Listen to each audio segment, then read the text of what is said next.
a couple of minutes.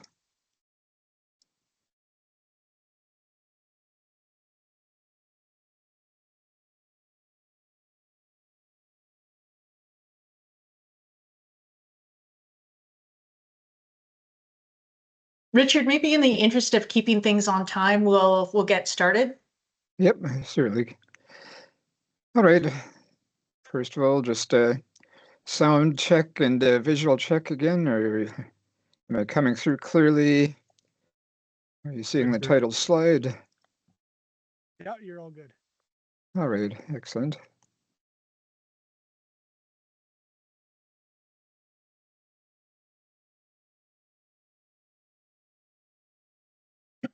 All right, so just got it into presentation mode now, so we'll carry on. We'll look at some factors in fire weather climatology. So kind of coming out of the upper air stuff temporarily and back down to the ground for a while. Of course, some of the upper air features can affect your climatology as well, but kind of looking at things from a different perspective here. So we'll look at some climate patterns that may affect fire regimes. So other local factors just on the surface, mountains, lakes, all sorts of other things down there. Some weather factors, well, go through a very simple example climatology, and there is a bit of a simple exercise as well to be done in your spare time over the next few days, just working with some Excel data and creating a histogram. So I'll get into details a little bit later here. So, just a note at the bottom there, well, a lot of things may talk about, safety and extreme fire behavior and factors that go into it. We're kind of more interested in all the fires that may occur in an area here and, why they occur, why they may get big or stay small, and, all sorts of other features about them. So we certainly won't cover all of the possible, I guess, descriptions of fires in every place across Canada, but we'll just look at some factors that may control those things. So we're just stepping back in time. We've got a few of these older publications here that maybe have some important quotes or content in them. So if you look at this U.S. Forest Service publication, Fire Weather Patterns, are just a composite over time of the weather elements that affect business and behavior.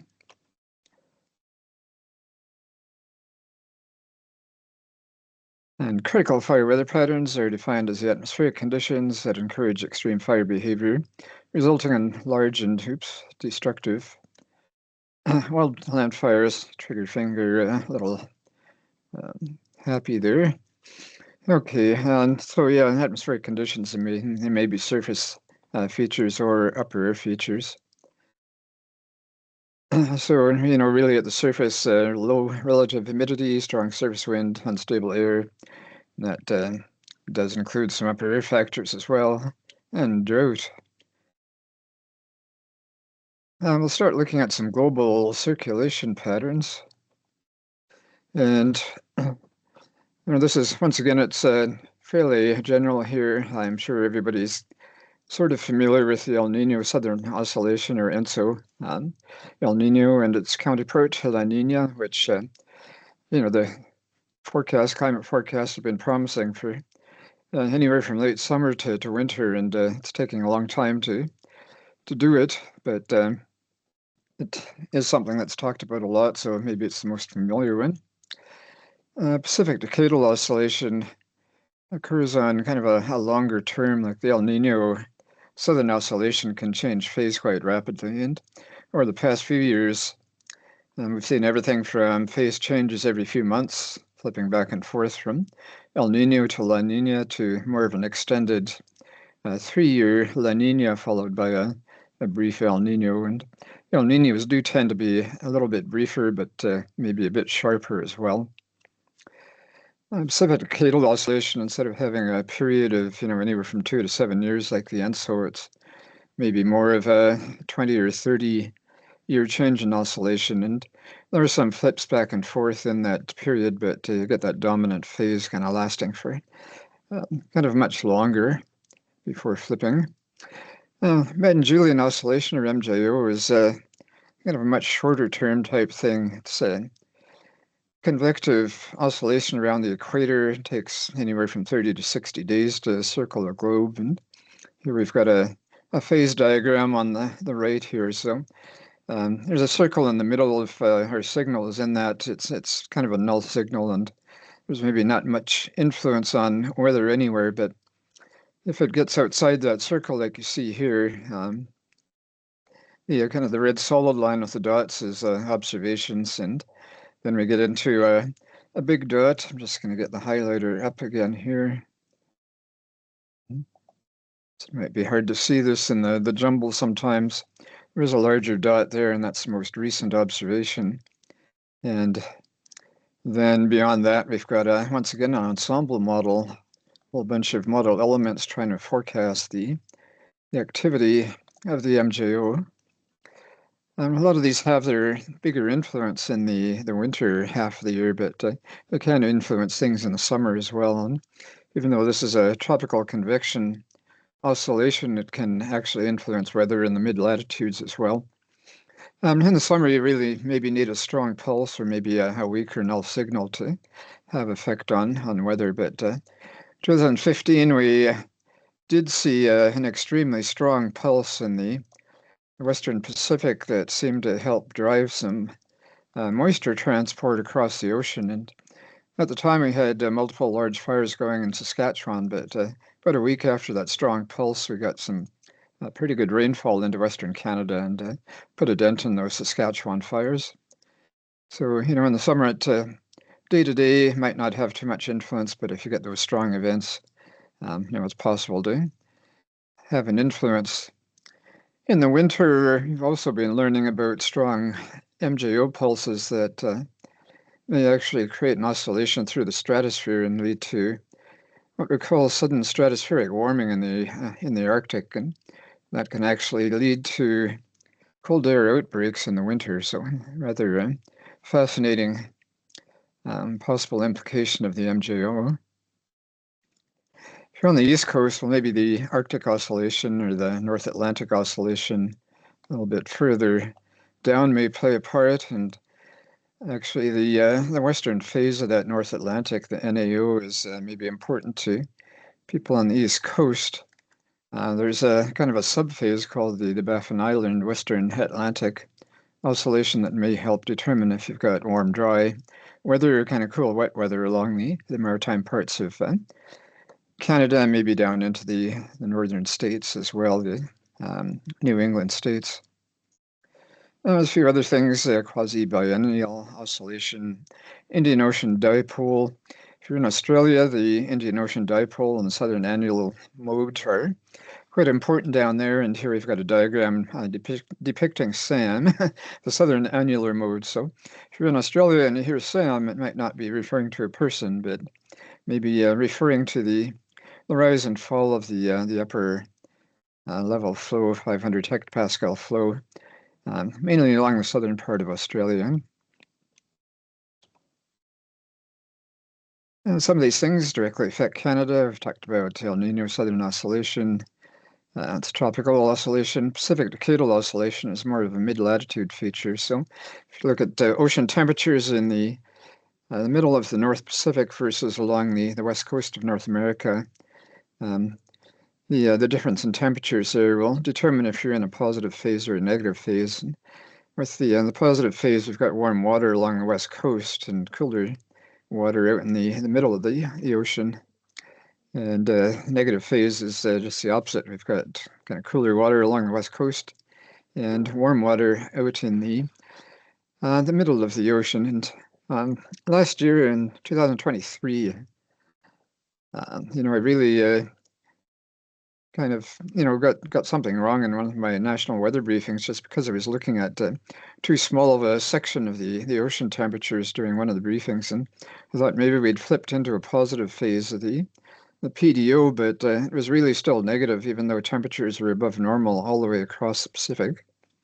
Just happened that the middle of the Pacific was even warmer than the coastal areas. So, we really have to look at these things carefully sometimes to avoid getting fooled. Madden-Julian Oscillation, or MJO, is tropical Arctic and North Atlantic or mid to high latitude oscillations, and quasi-biennial may be affecting all latitudes, so kind of a global scale phenomenon. Since I reside in Alberta, well, I kind of show this diagram a lot. I mean, it doesn't just apply to Alberta, but Western Canada, we've got some implications for British Columbia, and excuse me just a second, I have to shut my door.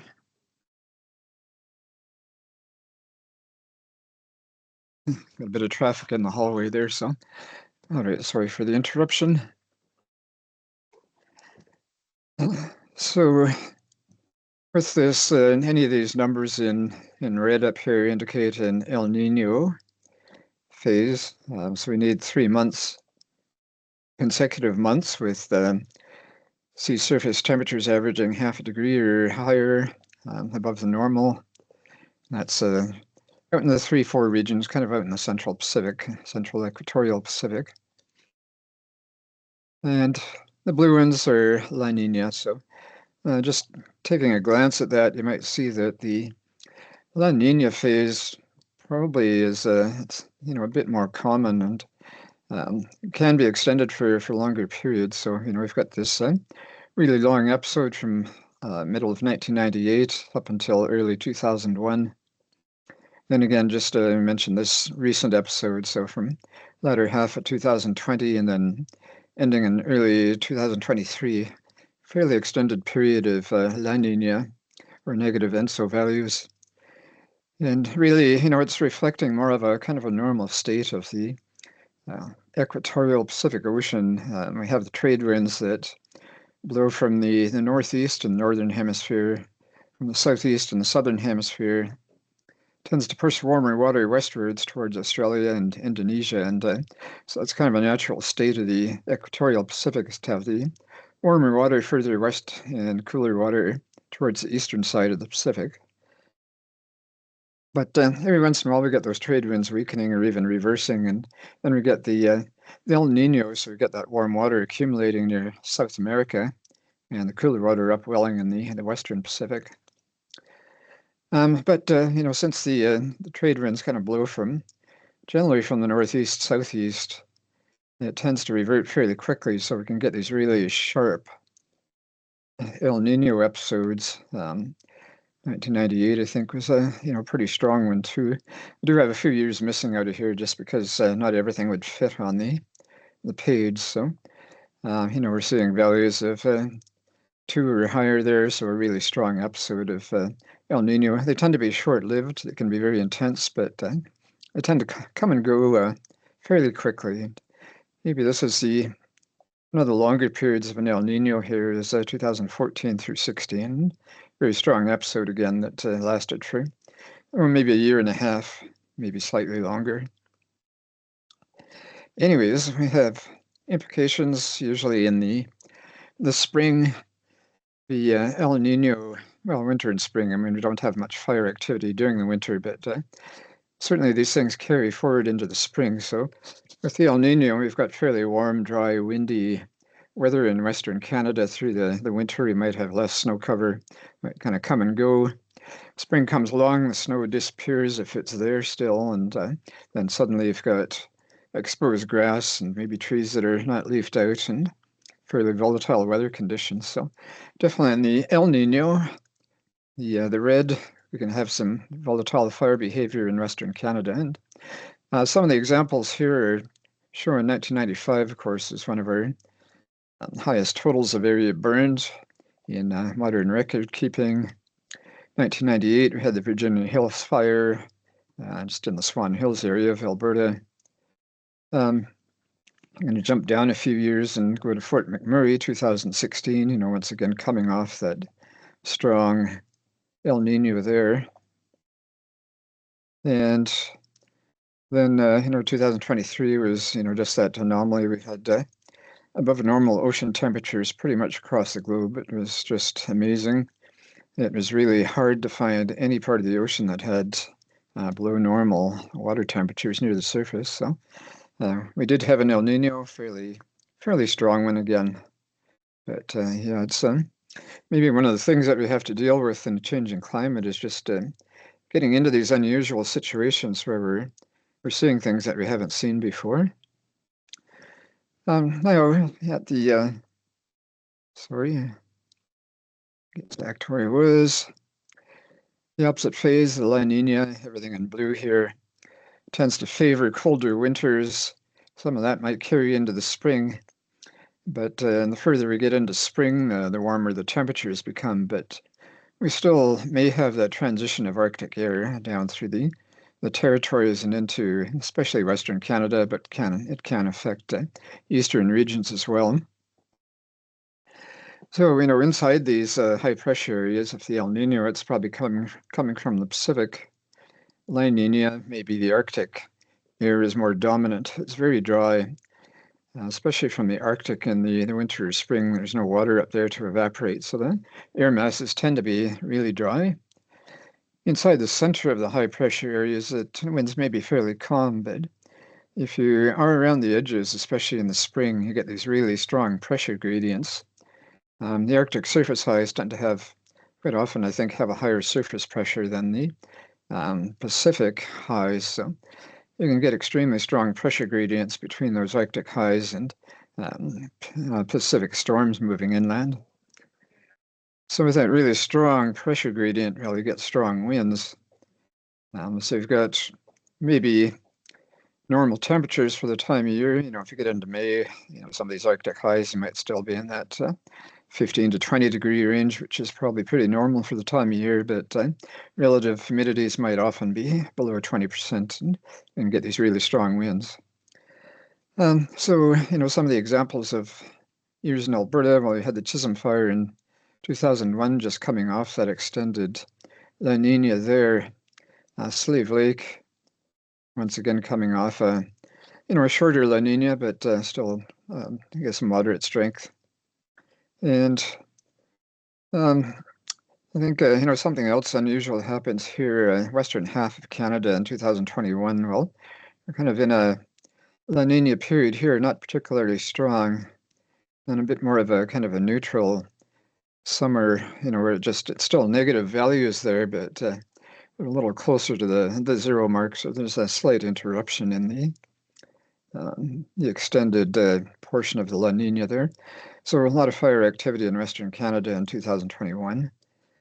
Now, interestingly enough, all of these orange shaded boxes here represent big fire years in British Columbia.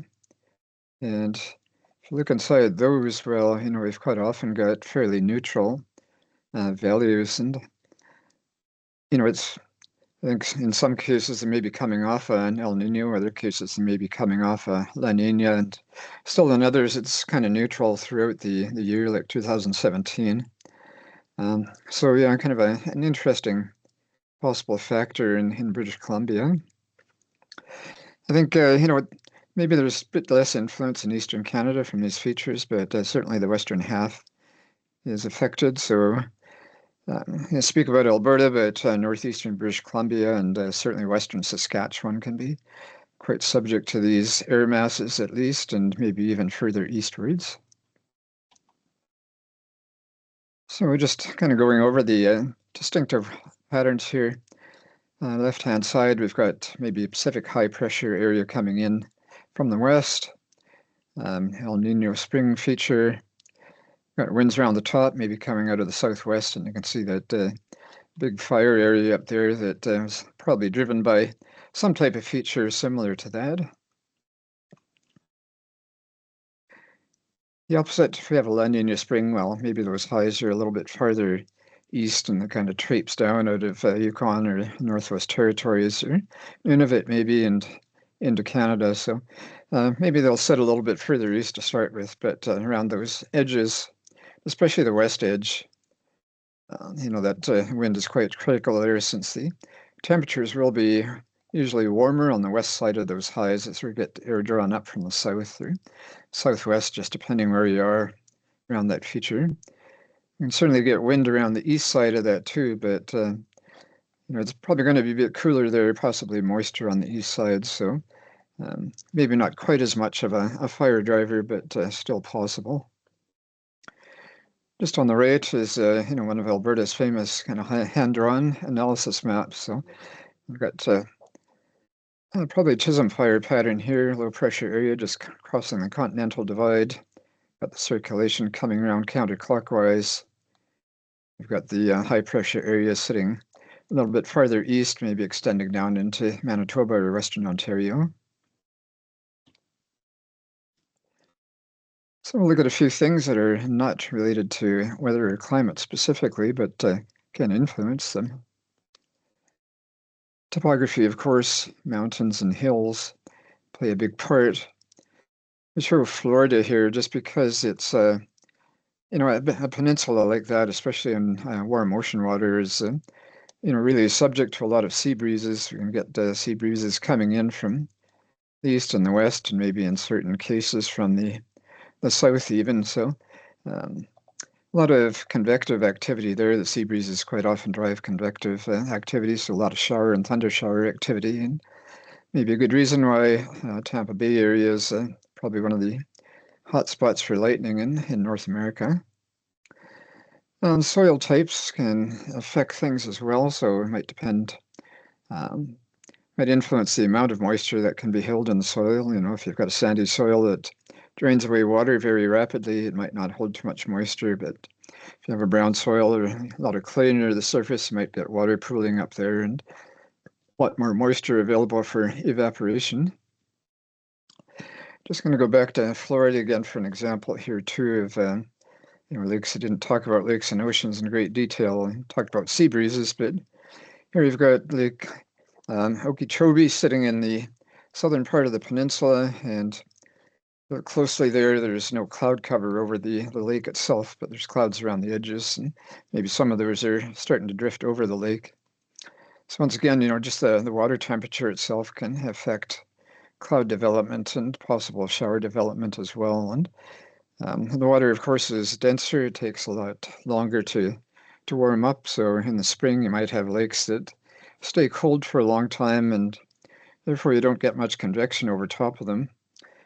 So you might have cumulus clouds forming around your land areas, and then over top of the lakes, it sits quite clear. The opposite may happen later in the summer or in the autumn. Start getting the land cooling off more, but the lake water tends to stay warmer and loses its heat more slowly. So you might get, more fog or shower development around these big open water lakes later in the year until they freeze over.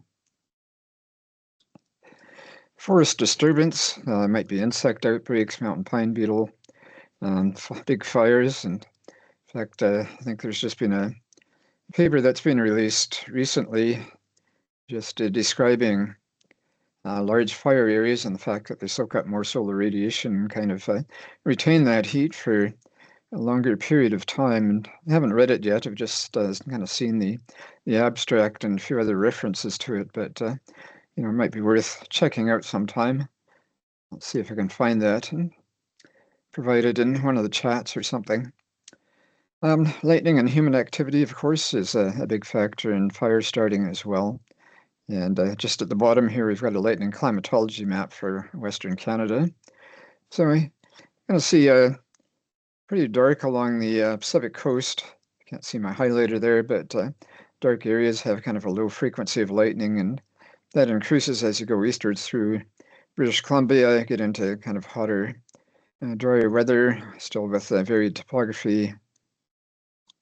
Then you cross the Rockies and you get into Alberta, and suddenly, I've got a fairly active area on the east side of the Rockies there. And, here's a classic example of where you get that kind of mountain plain circulation. You got the surface air coming in from the east or the northeast. If it's from the northeast, it's probably reaching that maximum level of ascent. So, you get your greatest uplift there. And if you have moist air there and a little bit of instability in the upper atmosphere, well, you get thunder showers developing, and those can spread out to the east, and you can kind of see that lightning tapering off as you get further away from the mountains. And some of those bigger storms will carry on for hundreds of kilometers, but generally in that really active period portion, just along the foothills, you can get these kind of single cell storms that puff up, throw a few lightning strikes out, and then they dissipate again. Once you get a little bit further east, we always see another hot spot in southeastern Saskatchewan and southern Manitoba, and it's probably a bit more of an influence from moisture coming from the Gulf of Mexico and the large lakes in that area. So more moisture available, generally a little bit wetter in that area, a little bit drier till you get maybe 2/3 of the way through Saskatchewan, and then tends to increase the average yearly precipitation a bit, and it kind of keeps going up as you go eastwards as well. If you looked at the east, it'd have a fairly active area in southern Ontario as well. Lots of moisture influences, warm temperatures, and fairly regular storm systems coming through. Briefly back into the upper air, just instability. Of course, may drive extreme fire behavior. Kind of covered some of that earlier today. We'll see more of it next week, so I won't dwell too much on it right now. Synoptic pattern dependence, its instability depends on how many upper troughs you have coming in, that 500 hectopascal level, what strength they are, what direction they're coming from, and things like that. Topography, I think we've covered that fairly well. And just the last bullet, we'll talk about this stuff again. Just once again, a sample of a skew T log P diagram at the bottom left. Lake Charles, that's way down in the southern states, so Louisiana, I believe. Fairly moist air. You can see that dew point and temperature profile right at the bottom is pretty much right on top of each other, so saturated air through the lowest reaches of the atmosphere, and some really thin kind of dry slots above that, but a lot of mixture, a lot of cloud, a lot of moisture at various levels, and then don't really get the drying out too much until you're up a little bit closer to the 500 hectopascal level. Just a diagram on the right from Australia, BOM, or Bureau of Meteorology. Just kind of a typical pyro-CB development. We've got a good fire, got a very strong smoke column. There's a bit of moisture and instability in there. You might get condensation. Some of that might be driven by just heating of the ground, but a lot of it's driven by the heat of the fire as well. And once you get up into the upper levels there, you're getting condensation happening, and then you get possible precipitation, possible lightning out of those, and all sorts of safety considerations once you get pyro-CBs in motion, since they can influence the fire as well. And we'll be talking about that more later on in the course. So once again, we won't spend too much time on it here. Lightning versus human-caused fires, I kind of apologize, don't have a Canadian version of this map here. This is from the US, just looking at lightning-caused fires by season on the left and human-caused fires on the right. So by region, it's kind of broken into, the spring, summer, fall, and winter. So maybe not surprising, most of the lightning-caused fires are in red there, so June, July, August.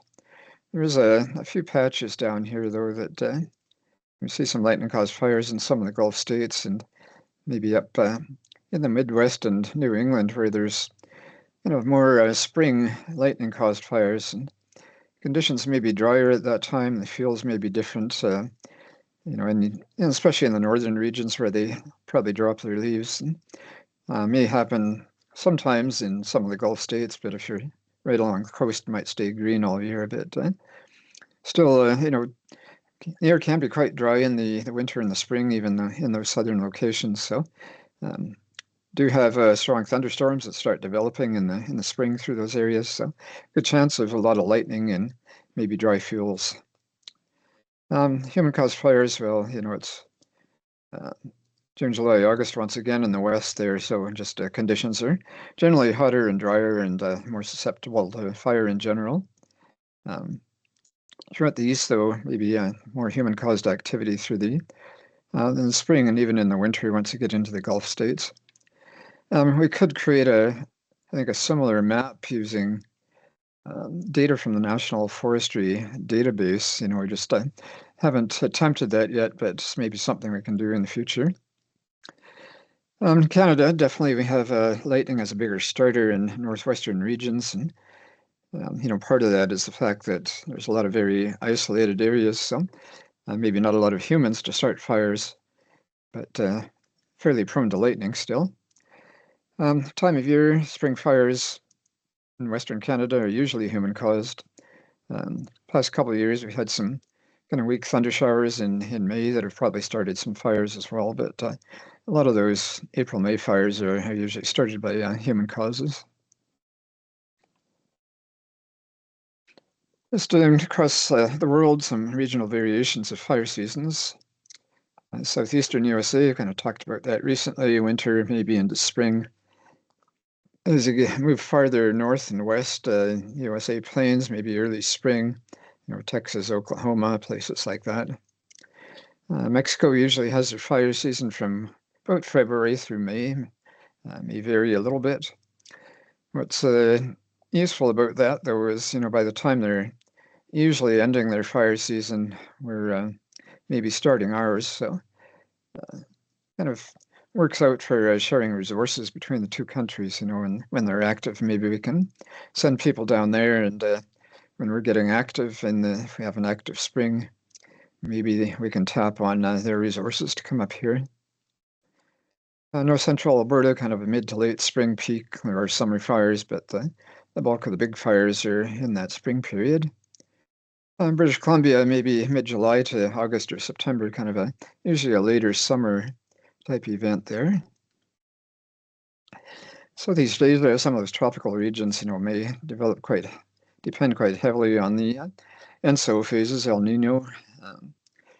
And, in that case, they have cooler ocean water out in that region, tends to suppress convection, and a lot of their monthly precipitation is related to convective events. So if you get rid of that, then things become quite dry, and then you can have fire problems there. They do have their monsoons, though, so once winter starts, its onset, we get Arctic air pushing down, and it tends to generate those, what we call the northeast monsoons, through the winter half of the year in Southeast Asia. So maybe a bit less fire activity during those periods. Stepping into some weather factors. Don't know if we'll dwell too much on any one topic. I mean, the usual beasts are there: temperature, humidity, wind, precipitation, which may take the form of snow cover during the winter, or a lack of precipitation, which manifests as drought. Of course, with snow cover, it depends how deep it gets, how long it takes to melt, how many months or weeks it covers the ground. Does it come and go, or is it continuous? So a lot of factors with snow cover. Atmospheric pressure, well, it's really a fundamental variable, so it's useful for lots of other calculations and just keeping track of weather patterns in general. Lightning, we've talked about. Upper height deviations, well, you quite often we'll see studies that depict things like blocking or the mean 500 hectopascal heights and things like that. So those are quite commonly used as well. And, it doesn't just limit itself to the kind of the input atmospheric variables. Any of the outputs from the Canadian Forest Fire Weather Index system can be used in climatology as well. I suppose it could extend that into the FBP as well if you have certain field types that are dominant, or maybe topography that's a factor. Maybe it could be extended to FBP outputs too. Just take a look at drought here. Might be long or short term. Long term is usually probably a year or more, I suppose. Short terms maybe over the period of a few months. We talk about hydrological or agricultural drought. So hydrological relates to lake flow or lake levels and stream flows. So may affect both of those.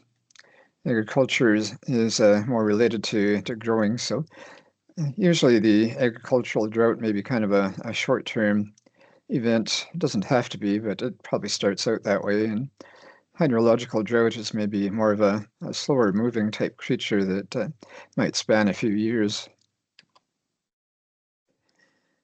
So we did see a bit of these drought maps in the weather data sources presentation yesterday, but it's worth repeating here. The map at the top right there is the end of July 2020, and we see some lingering drought in the southeastern prairies in Western Ontario, but by the time we get out to the end of September in that same year, well, we've got pretty intense drought across all of the southern prairies, British Columbia, and parts of Western Ontario. So for the most part, a lot of that development is short term, but you see some L's on that left-hand map as well, and those are the longer term areas that are included in there. Might see the term flash drought, and it's something that people have wrestled with over the past 20 years or so. And the first person that proposed the term flash drought was, there's probably a lot of opposition to it at the time, and I think the general thinking in probably the early 2000s was, drought does not just happen in a flash. It's more of a slower moving beast that takes weeks or months really to come on. But we can really think of flash drought as anything with a rapid onset, or one that intensifies rapidly. It could be very regionally different as well. An area that experiences daytime showers, maybe tropical regions where every afternoon at 2 o'clock you get a thunder shower, and then it clears off and you got a sunny morning, and the next day you've got a thunder shower at 2 o'clock. Well, that type of thing happens, but if that stops for a couple of weeks, then maybe you've suddenly got a flash drought. Something in the mid-latitudes probably takes longer to come about, so we're probably talking about weeks, maybe a few months.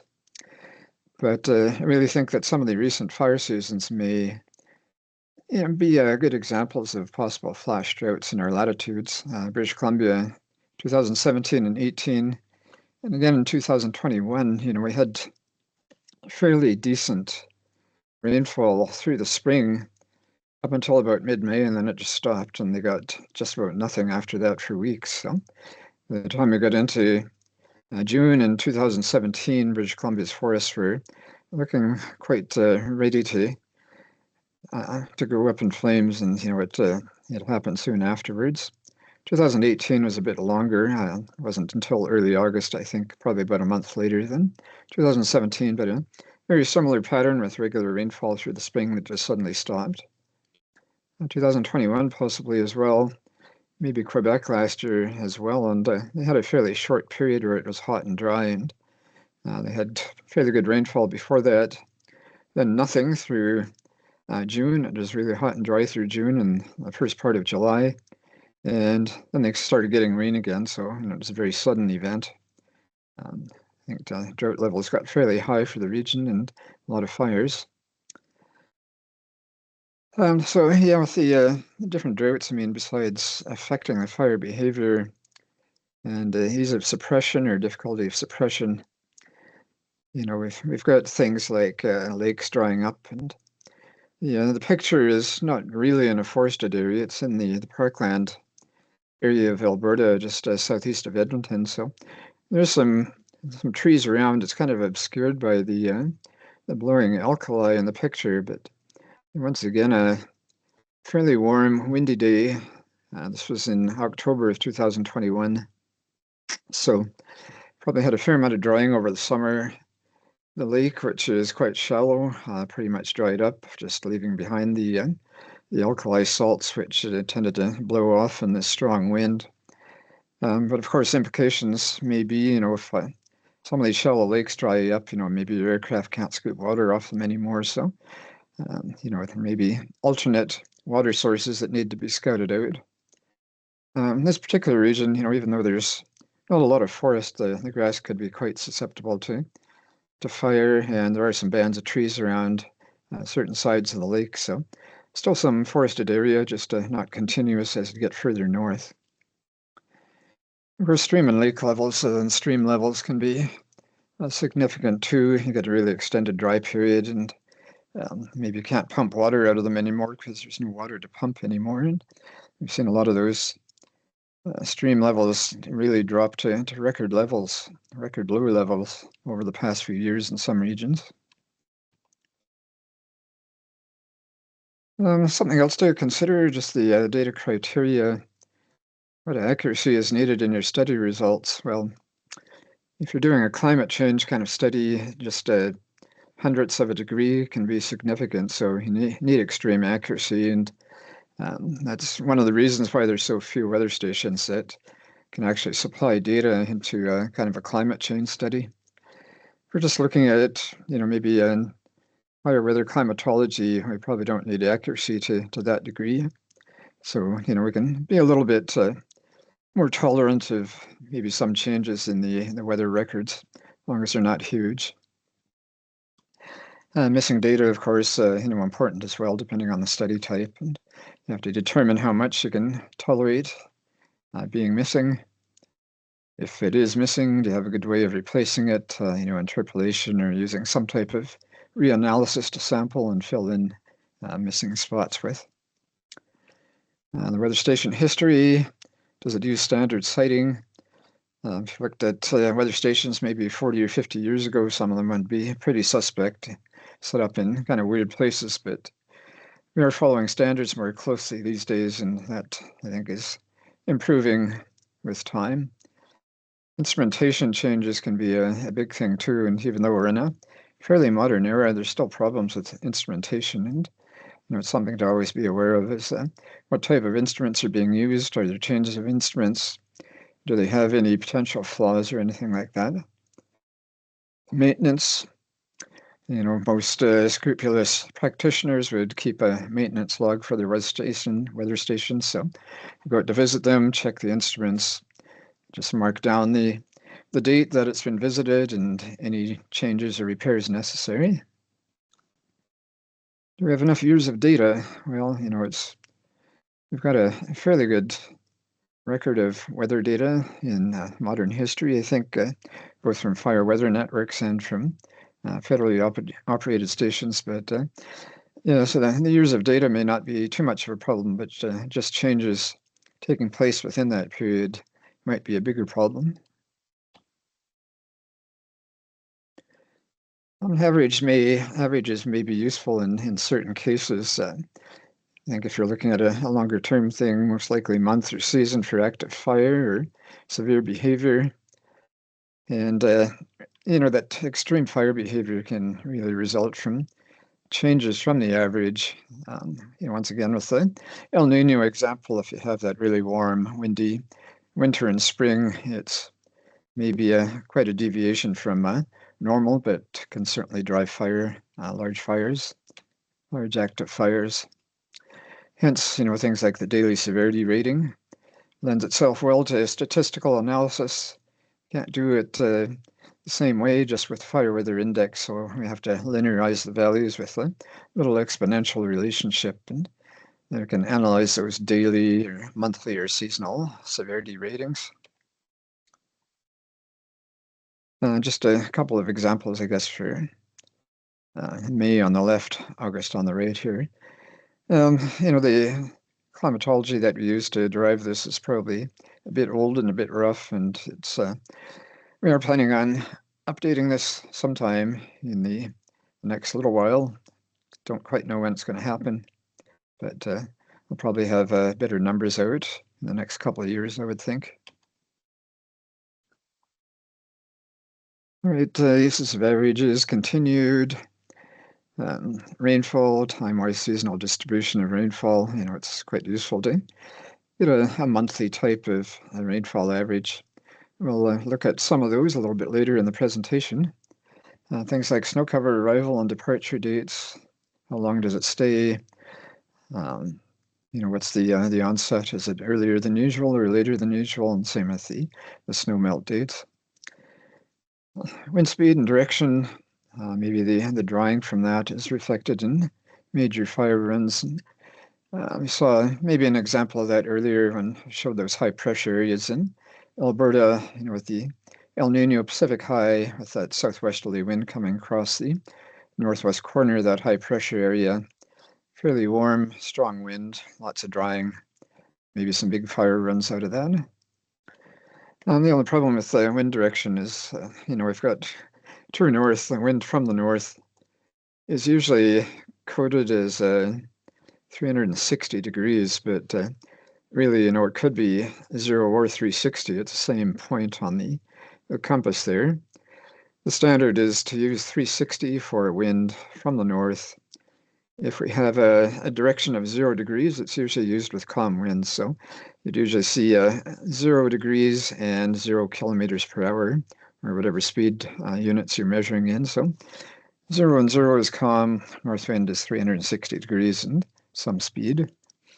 But, you can't average values of wind direction on either side of that. If you think, the average of 350 and 10 degrees gives you 180, which doesn't make any sense. That it does suggest a south wind when really it should be a north wind. So you have to be careful not to use averages with wind directions. Better ways to maybe break those into north-south and east-west components and work with those. All right, so I'll just step into a sample climatology. And just going to keep it very simple. So we'll pick a station. We're looking at Fort Smith in the Northwest Territories, just barely in the Northwest Territories, kind of on the just north of the Alberta border there. Using Environment and Climate Change Canada stations, choosing a period of 1991 to 2021.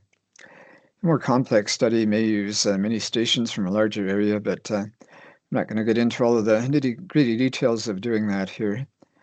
There's lots of ways to display information. We'll see some of those during the presentation here. Scatter plots, histograms, trend lines, and once you start plotting things, you might be able to pull out some potential problems in your data as well, and it's quite interesting to just plot these. And I've actually seen, some of the provincial fire weather people will make plots of their weather information, and sometimes they can help detect a problem with the instruments, such as wind speed that consistently slows down over a period of days or weeks. And, we've seen anemometer bearings that tend to seize up over time, and maybe that's reflected in a decreasing wind speed trend. So besides being useful for climatology, it could be a good troubleshooting tool as well. Anyways, getting back to Fort Smith here, we've got a portion of ECCC's station data catalog, which has the history of their weather stations from the beginning of time up until recently. Unfortunately, the source for this has vanished over the past few years, and haven't been able to find anybody there that can point me to a more modern version. So anyways, using Fort Smith, the station ID on the left there, the AES, or their climate ID 2202200. WMO number here 71934. We've got an airport code, YSM. And, we've got other information. We've got the latitude and longitude and elevation. And, we've always got to watch those things fairly closely and sometimes scratch your head wondering, what happened. And here we've got change of elevation from 203 meters to 205. I mean, it's not huge, but did they move the station? The coordinates are the same, but if they moved the thing a few meters, well, it might be a bit higher or lower. Might still be very close to the same place, but yeah, there could be some tiny differences there. Also, maybe just a better resampling of topography led to a better elevation estimate. So possibly different factors in there. Maybe the station didn't move or change otherwise.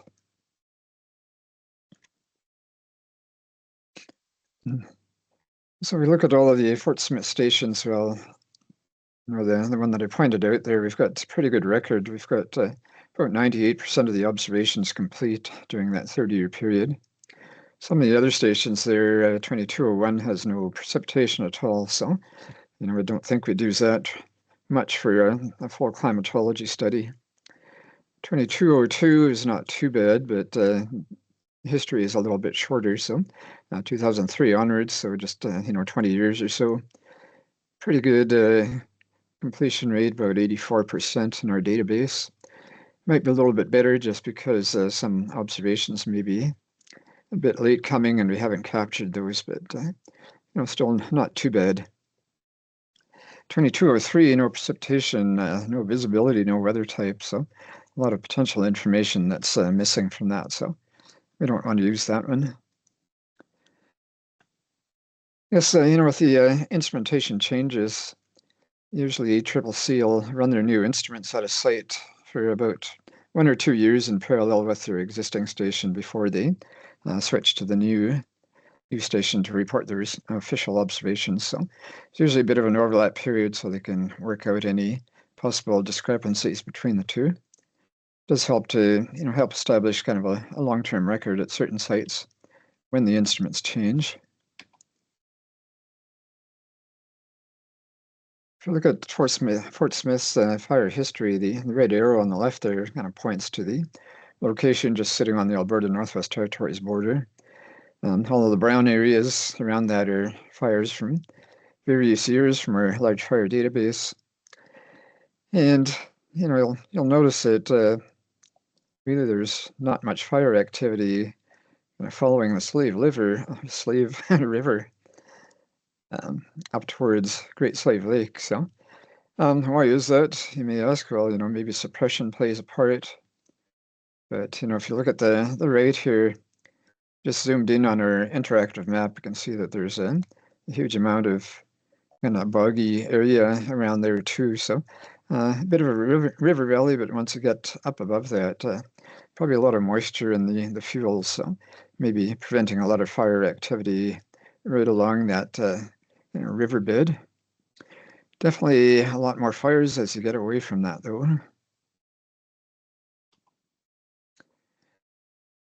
Over these next few plots, we're just kind of looking at upper scales of some of these parameters. So we're looking at noon temperatures of 25 degrees Celsius or higher.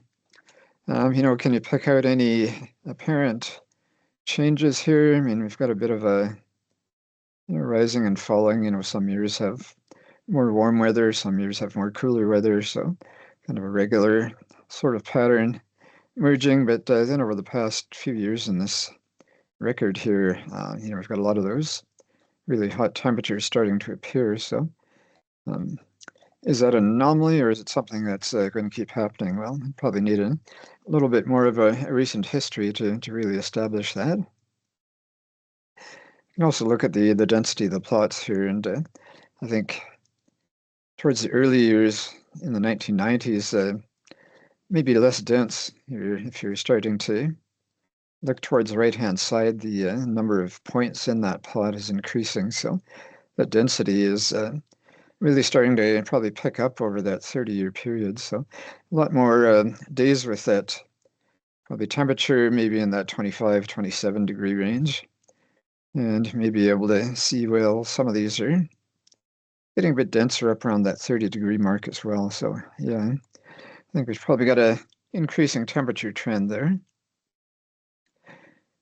Big Northwest Territories fire years, just pointing out at the bottom there, 2013 to 15. So in there, 2017, again, a little bit past that. And of course, the past few years, we've had some major activity up there as well.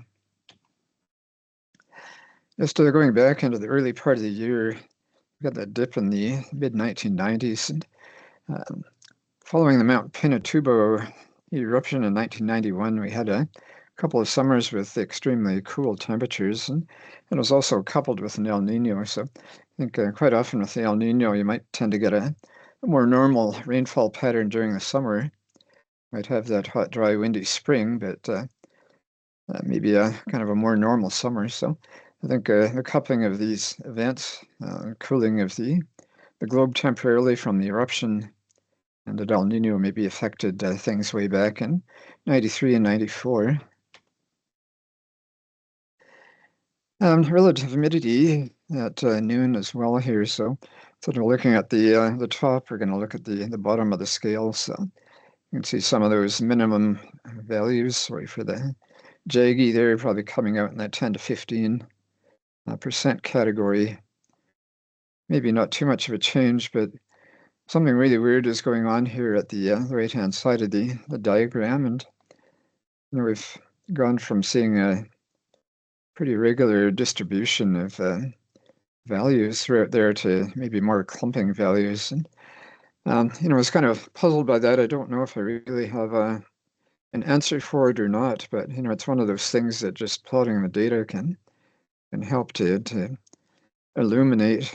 There is a chance that if this is an airport station and Navcan took over, they may be recording data a little differently. They might not be recording temperatures maybe to the same number of decimal places. Maybe they're rounding it off to the nearest half degree or nearest full degree. All sorts of weird possibilities there. And it seemed to maybe start, 2015 or so. You would have to check our own processing and make sure that, we don't have any potential problems in the processing that might lead to that. So I don't have an answer for that change in pattern in the last few years of the RH plot here. Just an interesting feature that popped up, requires continued investigation.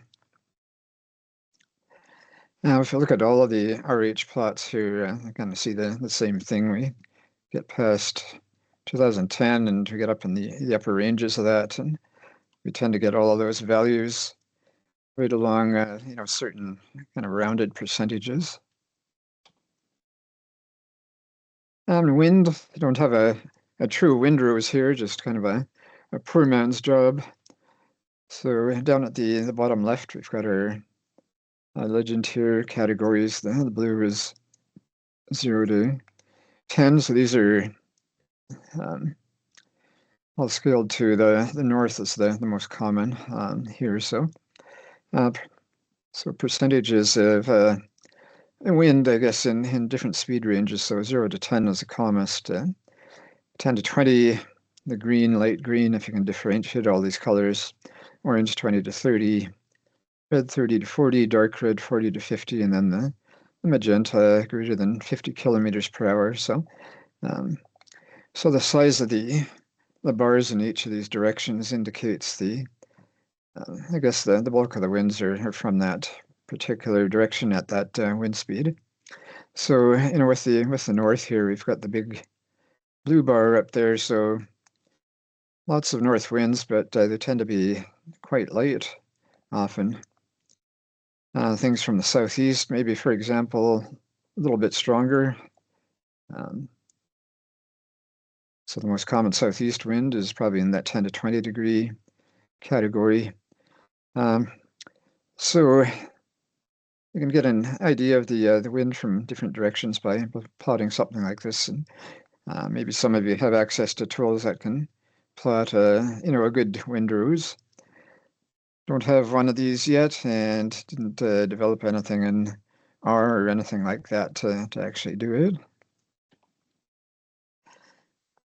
Precipitation, well, this is some station. It's probably Fort Smith. Normal annual precipitation, 354 millimeters.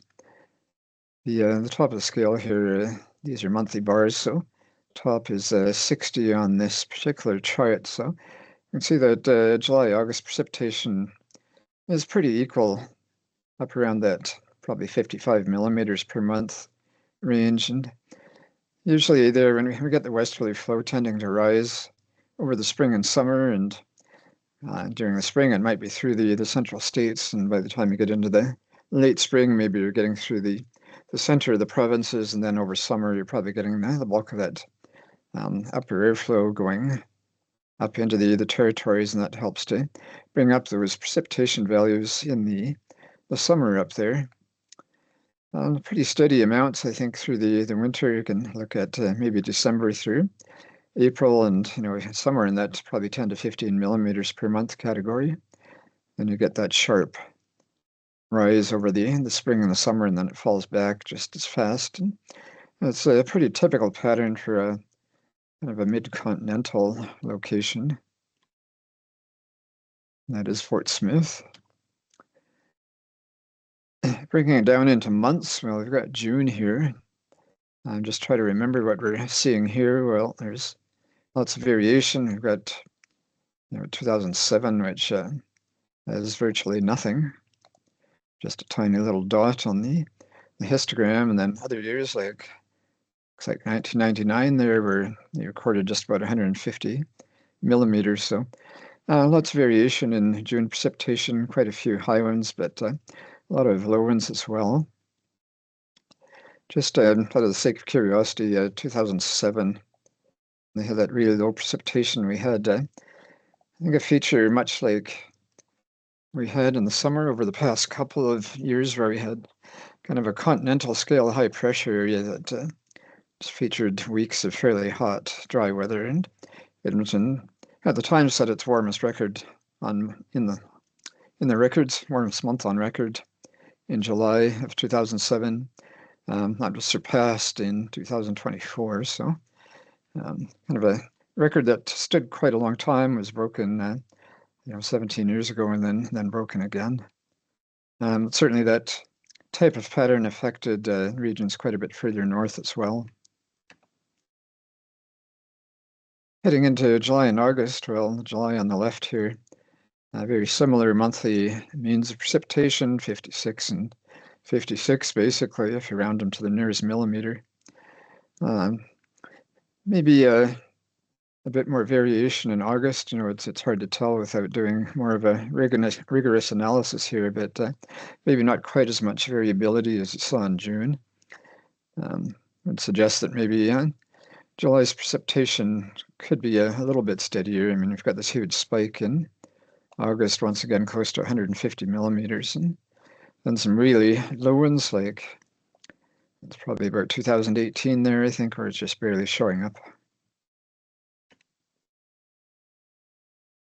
Look at some of the fire weather index outputs. Well, FFMC, I think, it's really fast acting and it can change quite radically over a couple of days. So, it tends to be pretty noisy, I think, and maybe really hard to pick out any pattern there. If you look at the buildup index, so on the right-hand side, well, once again, we're just looking at the upper scale. So, we've got a value of 100 at the bottom, and we're going up to 200 just to encompass all these values here. So, what do we see? I mean, we've got that kind of big spike in 1995 on the left, and then a bit of a lull in between, and then some bigger spikes, and they seem to occur a few years apart as you get towards the right. So we've just kind of roughly scribbled on a few potential wave patterns here. So maybe there's a slower acting one there, maybe a Pacific decadal oscillation type thing that changes things every 10 or 20 or 30 years. Then you've got that more rapid oscillation, and maybe that's more of an El Nino, La Nina, kind of an ENSO type thing. We see fairly regular oscillations. Remember, the ENSO can change. It's usually anywhere from 2 to 7 years. The average is probably in that 3 to 5 period. So, yeah, it's quite possible that it's affecting things up in Fort Smith. Depth moisture code, kind of a really psychedelic kind of plot here with lots of colored lines. Well, kind of look at things, when they started calculating. These are the Julian dates, so the number of days from January 1st. So for a Julian day of 100, well, we're out into early April. So yeah, some years we start calculations pretty early up there. Other years, maybe they're starting a bit later, maybe into May. And you can also take a look at what happens later in the summer. We've got this one year here, which had high values extending right out probably until snow cover started to cover the ground and calculations shut down. Others just kind of gradually taper off. Maybe you've got weather just kind of gently cooling as you get into fall, maybe no snow cover until you're closer to winter. And so you've got more of a tapering off kind of tail on the right-hand side. Daily severity ratings just accumulated over the season. We've got 2017 up at the top there, so a really rapid increase that kept going up with some major upticks. We've got some of these scattered throughout the season where you had a fairly fast climb. Usually, you can say that most of those curves tend to flatten, as you get into the mid or latter part of the summer.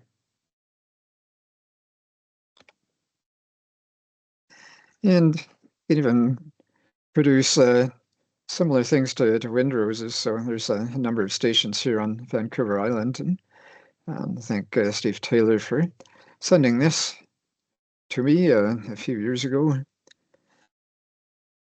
So we've got I don't know where all these stations are here. We've got Mount McDonald, which is kind of the north of Victoria towards the east coast, probably up closer to Nanaimo, I think.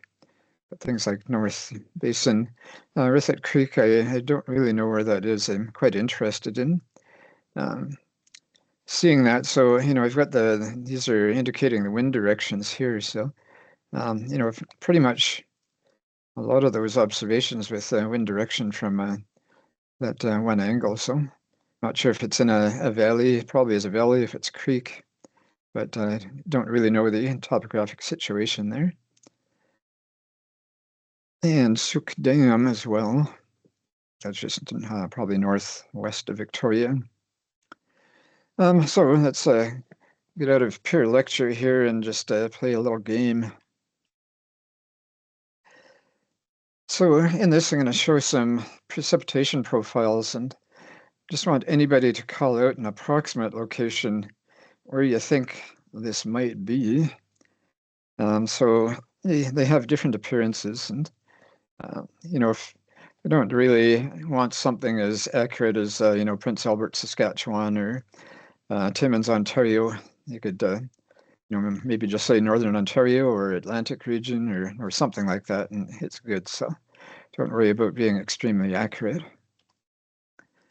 All right, so first one, things to look at are the annual precipitation, just about 2,200 millimeters. We've got the top of the scale here sitting at 400 millimeters, so some of those winter amounts are extremely high, close to that, 350 or higher millimeters per month. And then a really dry summer. Anybody hazard a guess as to what part of the country that might be in? Southern BC. Interior or otherwise?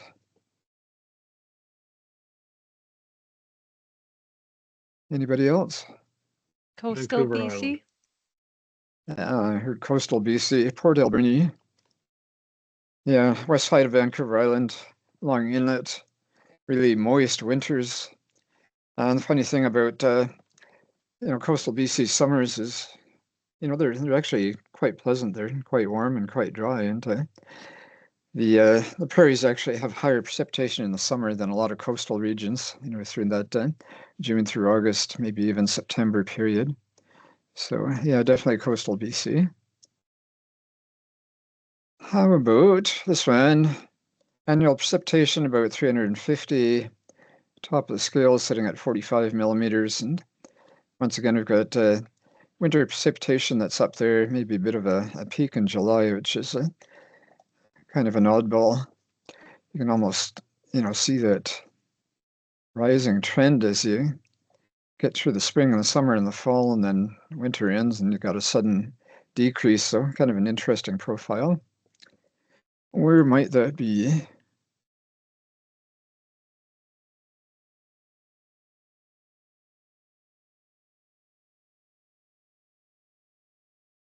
Any wild guesses?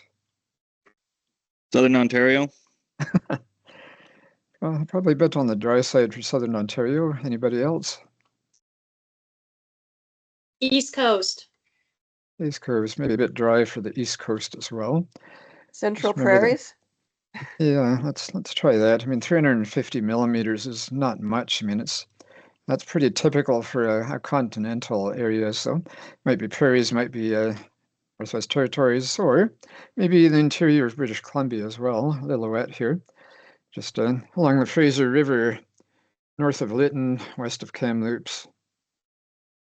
Yeah, pretty much a continental type situation. And they do have pretty good precipitation through the winter, and usually a mixture of snow and rain there. But they get into spring and it dries out, and there's some some reasonably steady amounts, I think, through the spring and the summer. Get a bit of a blip in July, but really 35 millimeters is still a pretty dry month. So it is a dry countryside through there. All right, so we've got kind of a moderate annual precipitation, just about 700 millimeters. Top of the scale is 120, so we've got that June amount just short of the 120. Any wild guesses for this one?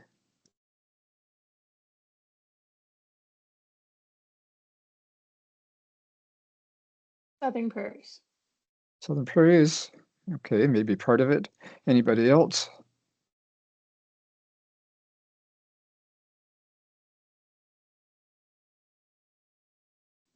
Northern Alberta. Northern Alberta. Well, probably a little west for northern Alberta. Maybe a bit wet for the southern prairies until you get farther east, like southeastern Saskatchewan or Manitoba, maybe starting to reach that 500 to 700 millimeter per year total. But once you get into Ontario, you get a bigger transition too between the west and the east, and there's actually Dryden. So we're starting to get into that kind of wetter countryside there on average, and the farther east you go, the higher the amounts get. I think one more here, just about 1,200 millimeters yearly. Top of the scale is 120, so got a number of months where we've got that monthly rainfall up around 120 monthly precipitation. That's going to be the Maritimes. That's going to be the Maritimes. Huh. Well, look at that, Gander, Newfoundland. Yeah, yeah. Pretty steady precipitation through the year, just a little higher through the cooler half of the year. Yeah, and it is pretty wet out there, maybe not quite as wet as our Pacific coast, but still, pretty steady rainfall out through a lot of those Atlantic regions. That's why, a lot of the east, when we tend to get a dry period and talk about flash drought, well, some of those maritime areas, if they go for a month or so without rain, it's very concerning. They might get a drought code value up around 300, and they're going, oh my God, we're in a dire situation here. In the West, 300 might be like, ho hum, we reach that every year, year after year after year. But yeah, it really depends on the part of the country that you're in, and can be concerning for those dry periods in the east. All right, anyways, outcomes. Look at the historical fire incidents, and here we've got our National Fire Database map on the left, and that area zoomed in around Fort Smith again. So time of year may be influenced by all these things, the direction of the fire runs, what's your prevailing winds, where are the winds the strongest, and then of course your fire weather index type outputs as well can be quite useful. We're looking at things on kind of a longer term scale. There are tools out there that will simulate the burning of thousands of fires, and Burn P3 is a good example of that. Some of you will most likely be familiar with it.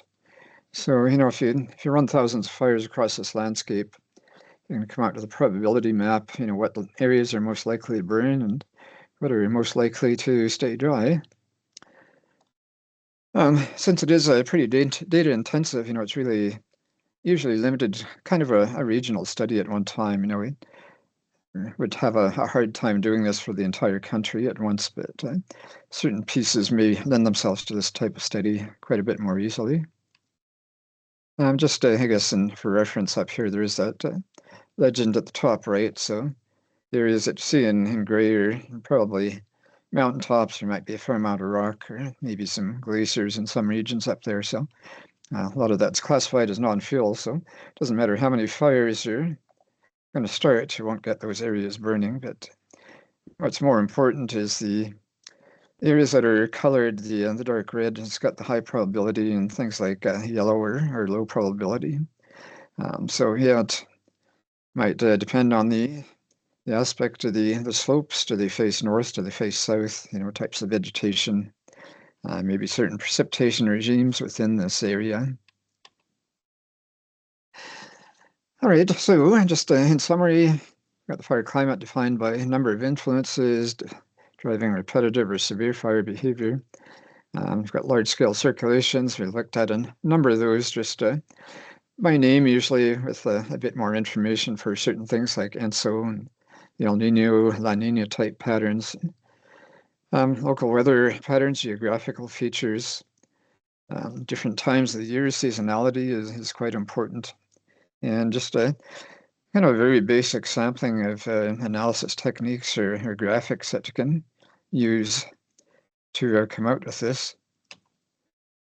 Now, we've got a relatively simple exercise again. I don't know if the time allotment up there is still true. I have to verify what day this is due here, but you'll have a few days to do this.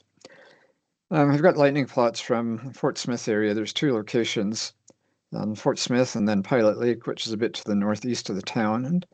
And just looking at lightning over the season and creating histograms, I think per week of lightning flashes up there. So I'm just going to step out of here for a sec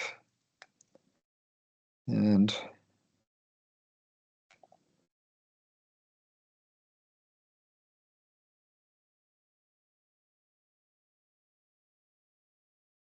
just bring up the spreadsheet.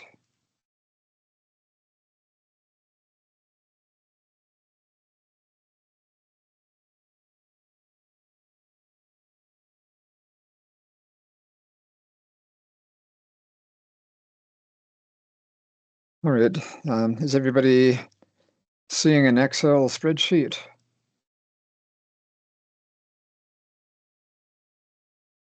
Is that a yes or?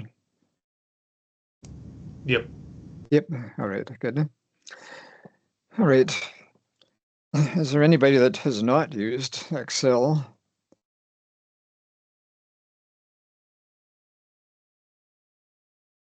Okay, well, in this spreadsheet, we've got two tabs here. One's Fort Smith and one is Pilot Lake. So just doing the same thing on each. Up towards the top here, there's a few cells where we just want you to kind of search the data. You can use the Excel functions to search the data and come up with an answer that you can paste into the spreadsheet cell here. So looking at things like the maximum peak current. So that's column I on here. Of course, the maximum is going to be a positive value. And the one below that, the minimum peak current, will have a smaller value number of positive strikes. We'll have a positive peak current. The number of negative strikes will have a negative peak current. So if you go down that column I, you're going to see a bunch of negative numbers in there. So it just indicates the polarity of the lightning strike. If it's a positive integer, it's a positive strike. Negative integer, it's a negative strike. Column M gives a few hints. There's a count if function, so use a count if of peak current greater than 0 to come out with the positive strikes. Count if of peak current less than 0 to come up with the number of negative strikes. You can sort these using the month and the day keys to determine the earliest and latest month and day. And then down below, this is a histogram. This is just an example. It's not actually derived from this particular data here. So the idea here is to just generate regular time periods, and you can base that on the Julian day, column F over there. Might be the easiest.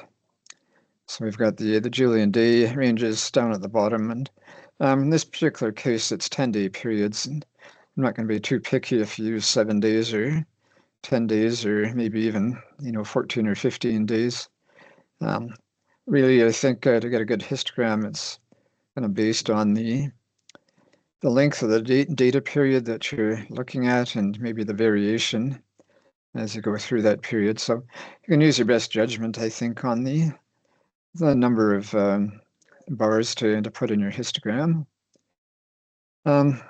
What I do want to see on these things, though, is the title. We want to have a description of what you're looking at here, such as Fort Smith lightning by week, something like that. Could be very sufficient, I think. Scales, we want to have a scale on the y-axis and the x-axis as well. And of course the correct bars in here for the particular location, correct answers up in the boxes here above. So yeah, that's the, as I say, this doesn't have any bearing on the data on the Fort Smith side. It's just an example. So we do have the Fort Smith one and the Pilot Lake one. So different set of data just for a slightly different location. The exercise is exactly the same. Find out some values, plug them in the boxes, and then create a histogram. Yeah, so any questions about that?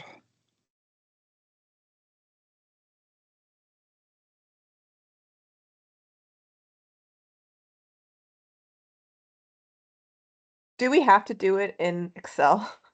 Well, if you have a different way of doing it, I'm perfectly happy with that. If you can come out with the correct answers for those, maximum and minimum, or peak currents, positive and negative strikes, all that. If you have a different way of doing it, go ahead.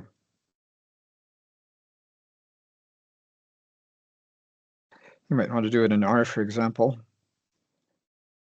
Perfectly fine with that, as long as you come out with the correct requirements for the assignment, kind of a labeled histogram and some of those values filled in.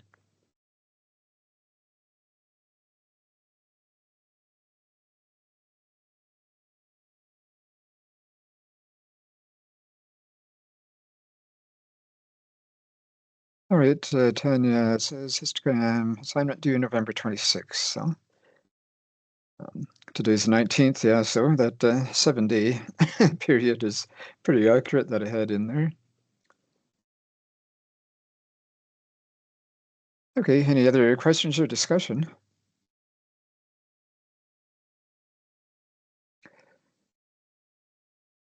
And rather tired of seeing me today, or have been more boring than usual, maybe.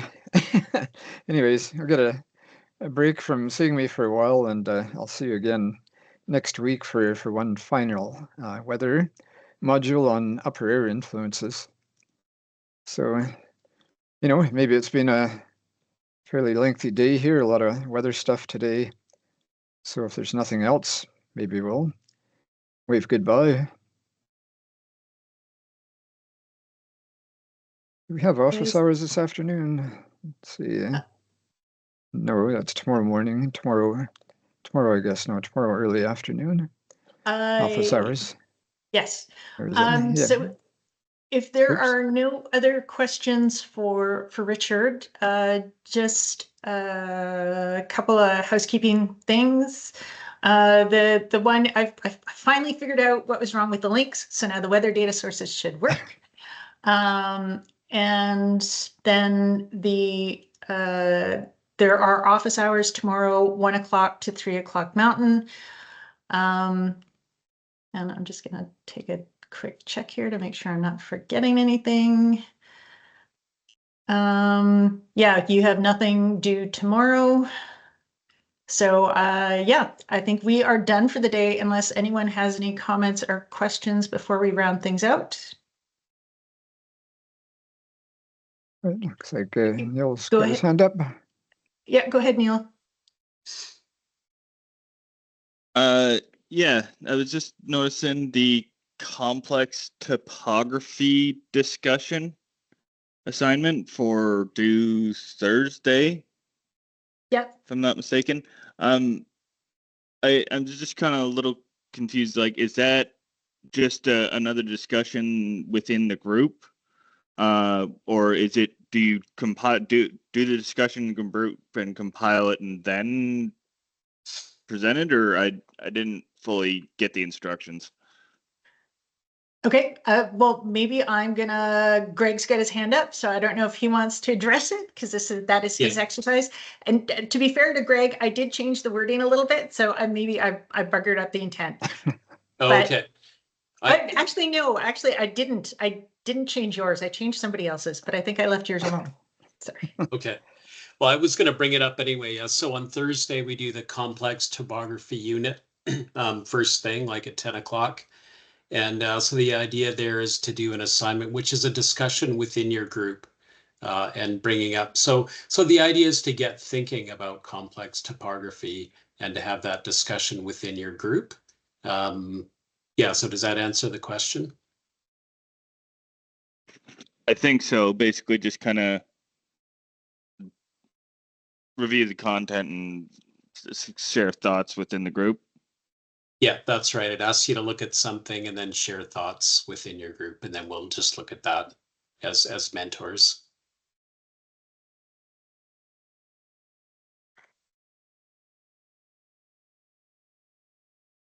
Tanya, you're muted.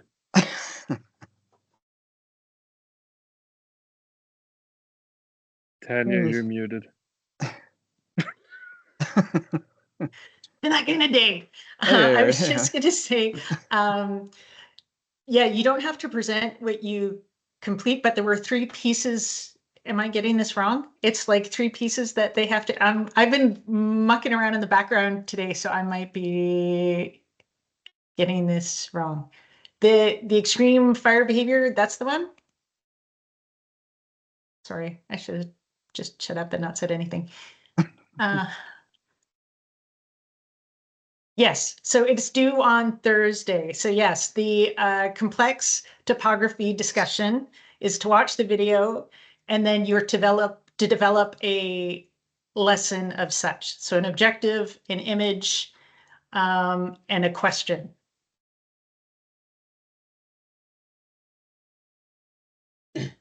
Yeah, that's right. Yeah.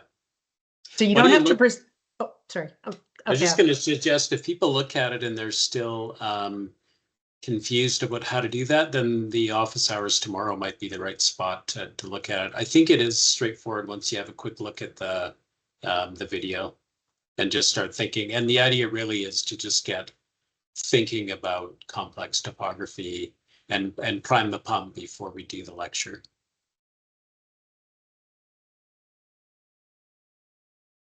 Any other comments, questions for folks? From folks, I guess. All right, no sense beating a dead horse. We'll let you guys get out of here. Thanks for the day. Yes, thanks very much. Thanks, guys.